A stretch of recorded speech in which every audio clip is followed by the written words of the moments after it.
क्या है आध्यात्म? दर्शन, चिंतन धारा, विद्या या संस्कृति की परंपरागत विरासत। आध्यात्म दर्शन यानी जीवन का शाश्वत सत्य। मानव जीवन से जुड़े शाश्वत सत्यों को जानिए और समझिए उपासक डॉक्टर सोहन राज तातेड़ से हमारे खास कार्यक्रम आत्मविज्ञान में। आत्मविज्ञान यानी सही दृष्टि, सही सोच। भाई और बहनों, मातृशक्ति को नमन। स्टूडियो में आपका हार्दिक स्वागत है, अभिनंदन है, सत्कार है। आत्मविज्ञान साइंस ऑफ द सोल कार्यक्रम के अंतर्गत हम आपको सही दृष्टि, सही सोच के अंतर्गत आपकी जो नकारात्मक सोच है, आपके जो बुरे विचार है, आपके जो गंदे विचार है, आपके जो भाव बिगड़ रहे हैं, उनको हम सही दिशा में नियोजित करते हैं ताकि कि आपका चिंतन सही हो। और जितना चिंतन सही होता है वह पॉजिटिविटी बढ़ती है, और जितनी जितनी पॉजिटिविटी बढ़ती है उतनी उतनी प्योरिटी बढ़ती है, और जितनी जितनी प्योरिटी बढ़ती है उतना उतना हम मुक्ति के करीब जाते हैं। अतः भाई और बहनों, हमें अपने जो है सोच को सकारात्मक रखना चाहिए और हमें पॉजिटिव सोच रखनी चाहिए। उसी के लिए आत्मविज्ञान कार्यक्रम रखा गया है। और आत्मविज्ञान कार्यक्रम के केंद्र आत्मा है। जहाँ केंद्र में आत्मा होती है वहाँ सब काम प्रामाणिक होते हैं। और आत्मा है तो हम हैं, आत्मा के पीछे हमारा अस्तित्व है। अगर हमारे शरीर में आत्मा नहीं है तो ये शरीर जड़ है, ये शरीर डेड बॉडी है, ये शरीर शव है, उसको जला दिया जाता है। तो इसीलिए आत्मा का बहुत ही मुख्य स्थान है हमारे जीवन के अंदर।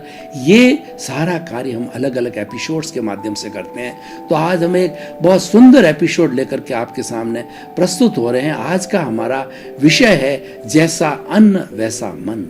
भाई और बहनों, बहुत ही सुंदर विषय है कि अन्न का संबंध मन से है, मन का संबंध आत्मा से है, आत्मा का संबंध मुक्ति से है। तो हम कह सकते हैं कि अन्न का संबंध जो है मुक्ति से है। हमारे 5 तरह के जो है कोश कहलाते हैं, जो अन्नमय कोश, आनंदमय कोश, विज्ञानमय कोश और जो दूसरे 2 कोश मिलाकर के और कुल 5 कोश होते हैं। तो आज हम अन्नमय कोश की बात कर रहे हैं।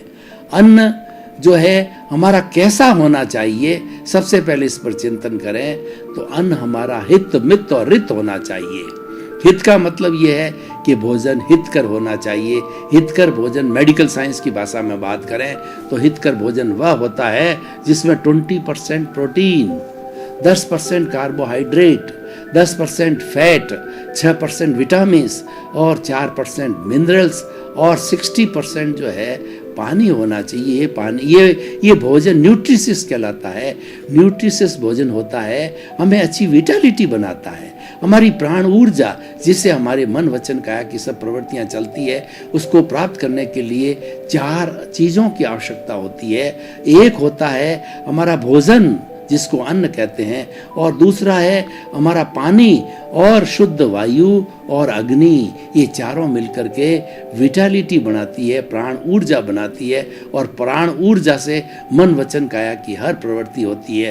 तो इसका मतलब विटालिटी को बनाने के अंदर हमारे भोजन का बहुत बड़ा रोल है। हित की बात कही। मित का मतलब भोजन मात्रा में लेना चाहिए। हमारा जो पेट है उस पेट को 4 भागों में बांटो कि 2 भागों के अंदर सॉलिड भोजन डाला, 1 भाग पानी के लिए और 1 भाग जो है गैस के लिए खुला रखना चाहिए, स्पेस रखना चाहिए, ताकि जो गैस बनती है, यानी भोजन जब पचता है और गैस बनती है, उसका बाहर निकलना बहुत ज़रूरी है। अगर वो बाहर नहीं निकलती है तो हैवी प्रेशर लगाती है और वो हमारे दिमाग तक चली जाती है, और दिमाग तक जाने के बाद के अंदर हम अनप्लीजेंट फील करते हैं और व्यक्ति को आफरा चढ़ जाता है, व्यक्ति लोटपोट होता है, परेशान होता है। इसीलिए हमें भोजन मित के अंतर्गत इस तरीके से करना चाहिए। तीसरा जो है ऋत भोजन। ऋत भोजन का मतलब ऋतु के अनुसार भोजन करना चाहिए। अगर सर्दी है तो भोजन गर्म करना चाहिए, और अगर गर्मी है तो भोजन ठंडा करना चाहिए। ठंडा का अर्थ ये है कि भोजन गर्म के बाद ठंडा करके लेना चाहिए, और बासी भोजन नहीं लेना चाहिए। और ऋतु के अनुसार हमारी सब्जियां होनी चाहिए। ऋतु के अनुसार जो है हमारे फल फ्रूट्स होने चाहिए जो ताज़े आते हैं। तो ये रित हो गया। तो हित, मित और रित, ये तीनों मिला करके हमारा संतुलित भोजन, न्यूट्रिशियस भोजन कहलाता है, अच्छा भोजन कहलाता है। और वह भोजन जो है ये हमारा 3 तरह का होता है। एक तो सात्विक भोजन, दूसरा होता है राजसिक भोजन, और तीसरा तामसिक भोजन। सात्विक भोजन के अंदर हमारे जितने अन्न हैं, फ्रूट है, सब्जियां हैं, रस है, ये आते हैं। यानी जल्दी पचने वाला भोजन, ताजा भोजन, सात्विक न्यूट्रिशियस भोजन सात्विक भोजन कहलाता है। और जो राजसिक भोजन करते हैं उनमें चंचलता बढ़ती है। राजसिक भोजन में क्या होता है, गरिष्ठ भोजन ले लिया, तला हुआ ले लिया और चटपटे ले लिया, तो वो क्या चंचलता बढ़ाते हैं, वो राजसिक भोजन को कहलाता है। उसके अंदर नमक अधिक होता है या शुगर अधिक होता है, मसाले अधिक होते हैं, तो वो हमारे विचारों में चंचलता पैदा करते हैं। तो जैसा अन्न वैसा मन, यानी कि अगर राजसिक भोजन है तो हमारा मन भी चंचल हो जाता है, और मन के चंचल होने से हमारा चित्त है वो विक्षिप्त हो जाता है, और हम इधर उधर जो नेगेटिव थॉट्स, नकारात्मक सोच करते रहते हैं, उससे हमारा मन दूषित होता है, हमारी आत्मा दूषित होती है, और हम मुक्ति से बहुत दूर चले जाते हैं। यानी अन्न का संबंध है हमारी मुक्ति से है। तो ये हो गया हमारा राजसिक भोजन। और तीसरा तामसिक भोजन, वो तो बहुत ही खराब होता है। जैसे कि नॉन वेज भोजन लिया, दूसरे पशुओं के मांस को खाना, उन पशुओं के अंदर जो है जो कोई भी बीमारी होती है, कैंसर की बीमारी या अन्य अन्य जो बड़े बड़े जो आजकल जो वायरस आ रहे हैं, वो वायरस जो है बहुत ज़्यादा इन एनिमल्स के अंदर होते हैं। तो वो एनिमल्स के जो वायरस है हमारे भोजन के साथ शरीर में आ जाते हैं, व्यक्ति बीमार पड़ जाता है, व्यक्ति कैंसर का मरीज बढ़ जाता है और बड़ी बड़ी बीमारियों को पाल देता है। और वास्तव के अंदर मांसाहार जो है वो मनुष्य के लिए नहीं बना है। मांसाहार तो वाइल्ड एनिमल्स के लिए बना है। आप आंतों का, दांतों का, जीभ का, सबका डिफरेंस देखिए तो वो वाइल्ड एनिमल्स होते हैं, उनके दांत बहुत शार्प होते हैं, तीखे होते हैं, क्योंकि वो मांसाहार के लिए बने होते हैं। और उनकी जो सब मिलाकर कुल आंत होती है वो 4 फुट की होती है, और वो ज़्यादा डायमीटर में होती है, क्योंकि सीधा लिया और सीधा निगल दिया। लेकिन हमारा जो हम मुंह से जो भोजन करते हैं और मल द्वार तक जाता है, इस भोजन को कुल है 30 फुट तक ट्रेवल होना पड़ता है। सबसे पहले हमारी भोजन नली, फिर आमाशय, ड्यूडेनम, और फिर उसके बाद में छोटी आंत, और छोटी आंत के बाद में बड़ी आंत, और बड़ी आंत के बाद में ये मल द्वार से जो मल बाहर निकलता है, और साथ के अंदर जो छोटी आंत के अंदर भोजन पच जाता है तो उसके चारों तरफ कैपिलरीज लगी हुई होती है। जैसे कि हम मौसमी का जूस निकालते हैं तो हमारे ड्यूडेनम, आमाशय के अंदर जो बहुत से हार्मोन्स और बहुत से जो है वो श्राव मिल करके उस भोजन को बिल्कुल जो है मौसमी के रस की तरह जो है वो उसको इतना इतना कर देते हैं लिक्विड फॉर्म के अंदर कि वो मौसमी के जैसा जूस जो है कैपिलरी के द्वारा हमारे यकृत के अंदर जाता है, और यकृत 500 तरह के काम करता है। विश्व की सबसे बड़ी फैक्ट्री जो है मनुष्य का आंतरिक शरीर है। मनुष्य के अंदर जो सिस्टम चलते हैं, ब्लड सर्कुलेशन, उत्सर्जन और जो है श्वसन तंत्र, और जितने भी हमारे 8-10 तरह के सिस्टम होते हैं, वो सारे जो है वो सिस्टम, जो मनुष्य के सिस्टम जो है विश्व की सबसे बड़ी फैक्ट्री है। और यकृत उसमें 500 तरह के काम करता है। मुख्य रूप से वो ब्लड बनाता है, और वह ब्लड जो है वो वहाँ से यकृत से बन करके और हमारे जो है वो हार्ट के अंदर चला जाता है।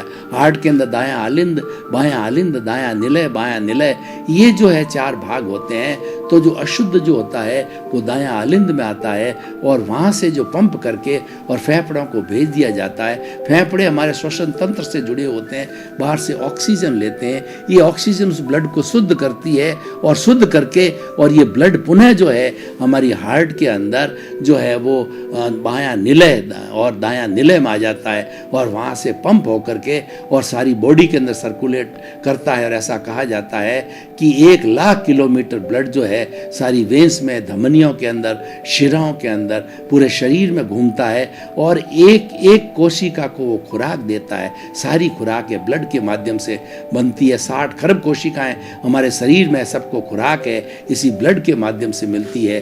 तो भाई और बहनों, ये जो हमारा तामसिक भोजन की हम बात कर रहे थे, ये तामसिक भोजन जो है वो हिंसा के जो है वो हिंसा पैदा करता है, आदमी में क्रूरता लाता है, क्योंकि ये जो है नॉन वेज भोजन होता है, पशुओं का भोजन होता है। इसीलिए इसके अंदर हिंसा के भाव आते हैं, नेगेटिव थॉट्स आते हैं, क्रोध, अहंकार, माया, लोभ आता है। तो इस तरीके से हमें तामसिक भोजन कभी भी नहीं करना चाहिए।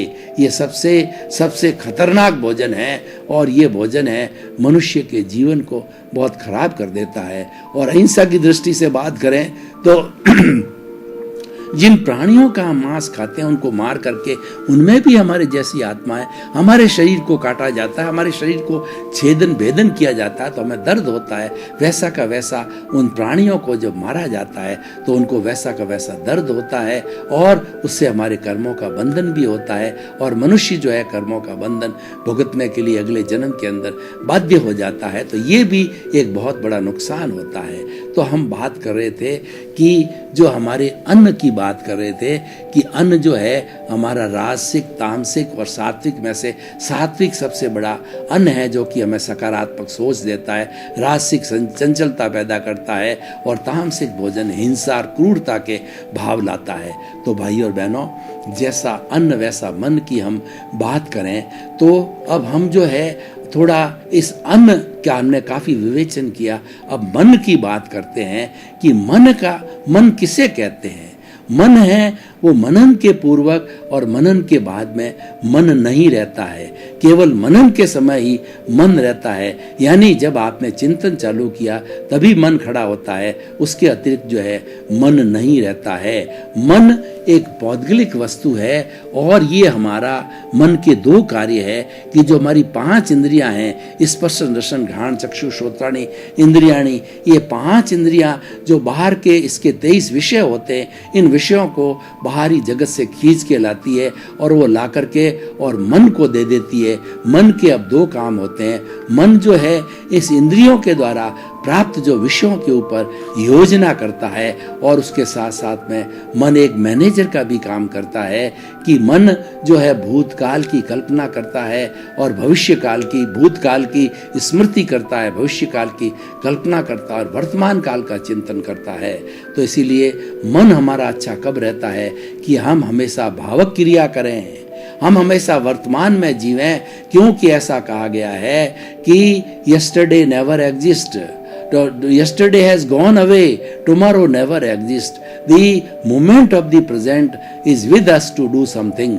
तो हमें हमेशा भावक क्रिया करनी चाहिए और भावक क्रिया एक बहुत बड़ी साधना है और ये इसके अंदर मन का जो है बहुत बड़ा रोल है।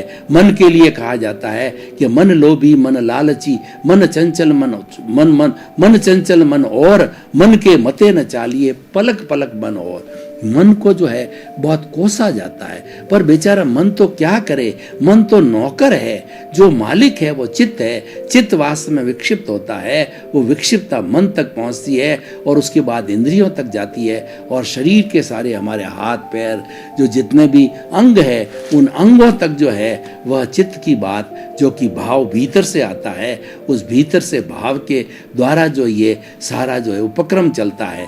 तो भाई और बहनों, मन जो है, बहुत से लोग जो है ये प्रश्न करते हैं कि हम कभी ध्यान करने बैठते हैं, स्वाध्याय करने बैठते हैं तो हमारा मन भटकता है। तो मन को भटकने का कारण ये है कि हम मन को पकड़ते हैं, मन को हम जो है बांधते हैं कि मन बुरी जगह क्यों चला गया, जबकि मैं स्वाध्याय कर रहा हूँ, मैं भगवान के मंदिर के अंदर हूँ, मैं माला फेर रहा हूँ, जाप कर रहा हूँ। तो उस मन को बांधने से जो है वो मन ज़्यादा चंचल होता है। तो मन को आप बांधिए मत, बल्कि मन को जो है आप फ्री कर दीजिए। फ्री कैसे करना होता है कि मान लीजिएगा आप पतंग उड़ा रहे हैं तो पतंग के साथ मंजा होता है। मंजा जो है वो उसकी डोर आपके हाथ में है और वो पतंग उड़ती रहती जाती है। अगर उस पतंग को ढील देते हैं तो पतंग बहुत दूर दूर आकाश में चली जाती है और उसको खींच लिया जाता है। ज़्यादा खींचते तो हवा के जोर से जो मंजा है वो हमारे हाथ को काट करके खून भी आ जाता है। तो कहने का मतलब ये कि विचारों को बांधो मत, विचारों के साथ जुड़ो मत, विचारों को बाईपास करो। हमारे मन वचन काया रूपी ये जो शरीर है पूर्व जन्म के कर्मों के भुगतान के लिए मिला है और उसमें हम स्वतंत्र हैं, क्योंकि पिछले जन्म में हम कॉजेज डाल के आए हैं। तो वो कॉजेज का सारा भुगतान इसी जन्म में जो हमने भाव कर्म डाले थे, ये द्रव्य कर्म के रूप के अंदर सारा भुगतान यहाँ होता है। और ये सारा भुगतान है वो हमारे मन के द्वारा होता है, विचारों के द्वारा होता है। इसीलिए विचारों के साथ जुड़ो मत, विचारों को बाईपास करो, विचारों को ज्ञाता दृष्टा भाव से देखते रहो। हमारा पूरा जीवन है एक फिल्म की तरह है और वो फिल्म विचारों के माध्यम से चलती रहती है। जो जो विचार आ रहे हैं उसको बाईपास होने दो, बाईपास होने दो, उसके साथ जुड़िए मत, उसके साथ मध्यस्थता रखिए। उसको जो है आप मध्यस्थता रखेंगे और उसके ऊपर नहीं देखेंगे, ध्यान नहीं देंगे तो विचार चले जाएंगे। और जो ही आपने उसकी तरफ ध्यान दिया तो to the every action there is a reaction, तो रिएक्शन होगा और रिएक्शन होने से फिर राग द्वेष पैदा होंगे और ये राग द्वेष से नए कॉज पड़ेंगे और नए कॉज बढ़ने से जो है हमारी कॉजल बॉडी बढ़ेगी और फिर हमारा चार्ज होगा और चार्ज होकर के पुनः हम 84 लाख जीवा योनि के अंदर जो भटकते रहेंगे। तो भाई और बहनों, अन्न और मन की हमने बात कही तो मन का अन्न से सीधा संबंध है, जैसा मैंने कि बताया सात्विक राजसिक तामसिक भोजन से है और हित मित रित भोजन से है।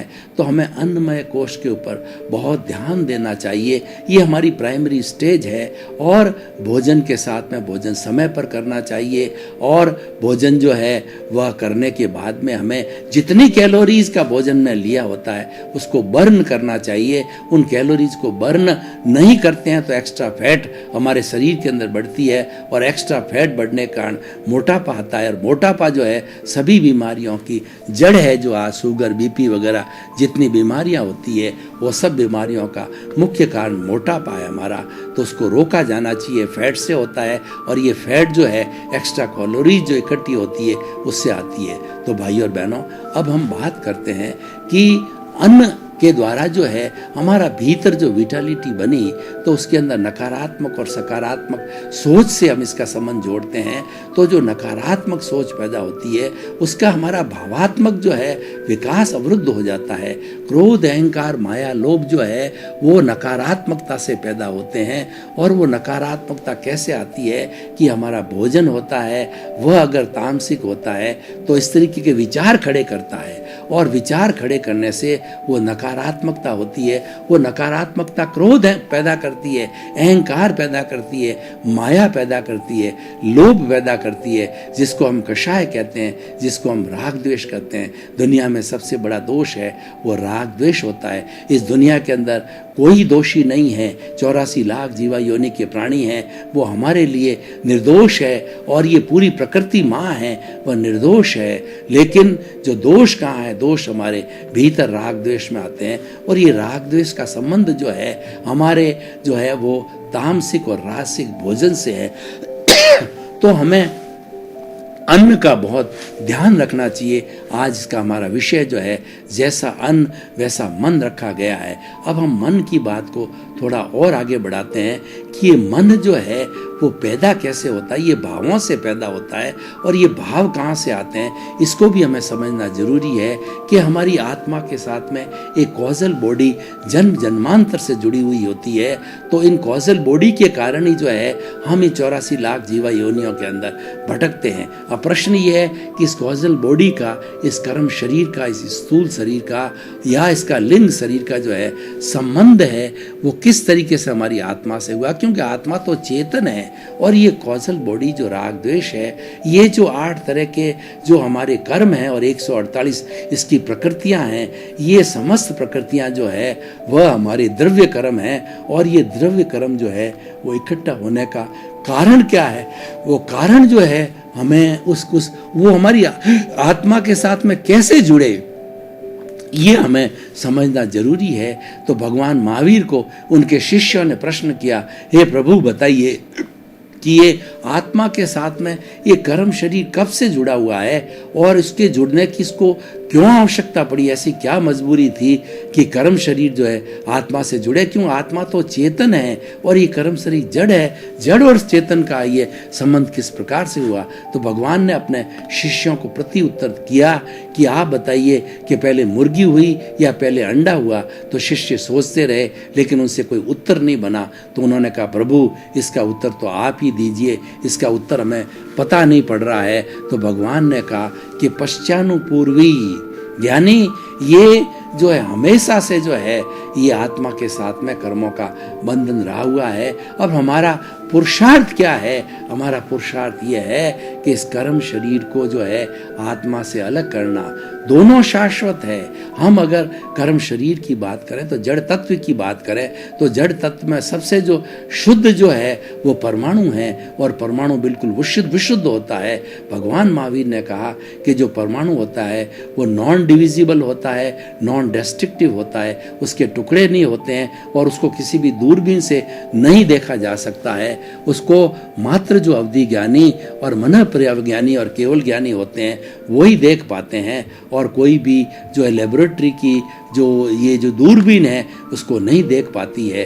तो ऐसा विशुद्ध जो है जड़ का एक पदार्थ है और ये सृष्टि के अंदर एक भी परमाणु न घटता है न बढ़ता है। जो विशुद्ध रूप का परमाणु होता है वो एक परमाणु से दूसरे परमाणु के अंदर जुड़ता है, क्योंकि जड़ पदार्थ वर्ण गंध रस वाला होता है और गलन मिलन धर्मा होता है। जब एक दूसरे से जुड़ता है द्विप्रमाणी, चतुप्रमाणी, अष्ट परमाणु और असंख्य परमाणु होकर के वो अणु बनता है और अणु से हमारे सामने जो सृष्टि दिखाई देती है कि हमारे जितने भी घर है ये चट्टानें हैं और उसके साथ साथ में ट्रेन है और फ्लाइट है, हेलीकॉप्टर है, हमारा जितना भी फर्नीचर है, घर इत्यादि है, वो सारा जड़ पदार्थ है। और हम चेतन की बात करें तो उसमें भाव पक्ष आता है।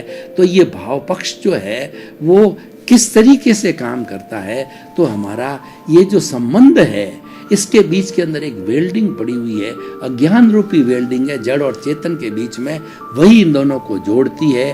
और उस अज्ञान के हट जाने के बाद के अंदर ये चेतन जो है सिद्ध बुद्ध मुक्त हो जाता है और जड़ भी जो है वो अपने वापस इस कॉस्मॉस के अंदर, इस सृष्टि के अंदर चला जाता है और अपने मूल स्थान के अंदर जाकर के इकट्ठा हो जाता है जहाँ उसका स्थान होता है। और ये हमारा चेतन जो है सिद्ध बुद्ध मुक्त होकर के सिद्धालय के अंदर चला जाता है। तो ये जो हमारा भाव जो बनता है ये हमारे भीतर से आता है। इसकी गंगोत्री जो है ये दोनों का जो मिलन है, जो जड़ और चेतन का कारण शरीर और आत्मा का, आत्मा के लिए कहा जाता है कि असंख्य चेतनामय परमाणुओं के पिंड को आत्मा कहा जाता है और एक एक चेतनामय परमाणु के ऊपर असंख्य असंख्य कर्मों के परमाणु हैं, ये आपस में जुड़े हुए हैं। और ये जुड़े होने के कारण के अंदर ये जब इनका उदय भाव होता है, जब इनका प्रारब्ध होता है, तो प्रारब्ध होने से ये दोनों का प्रारब्ध होकर जब बाहर निकलते हैं, दोनों के जो यौगिक से जो बाहर निकलते हैं, तो बाहर निकलने पर जो है अध्यवसाय बनता है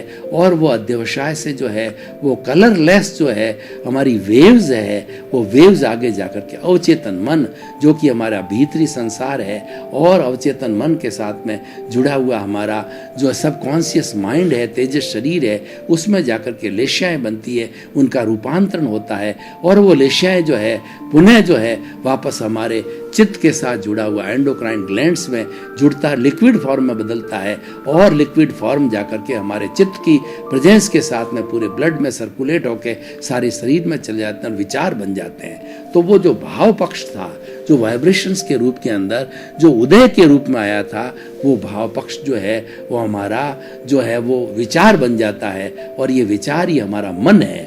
तो इसीलिए हमारा मुख्य उद्देश्य है कि मन से अमन बनना, यानी जितना भी हमारा चिंतन है जो पौद्गलिक है, जो कि हम वाणी के माध्यम से, वचन के माध्यम से करते हैं, मन के माध्यम से चिंतन करते हैं और वचन के माध्यम से उसको एक्सप्रेस करते हैं, तो ये जो है हमारा अमन हो जाना।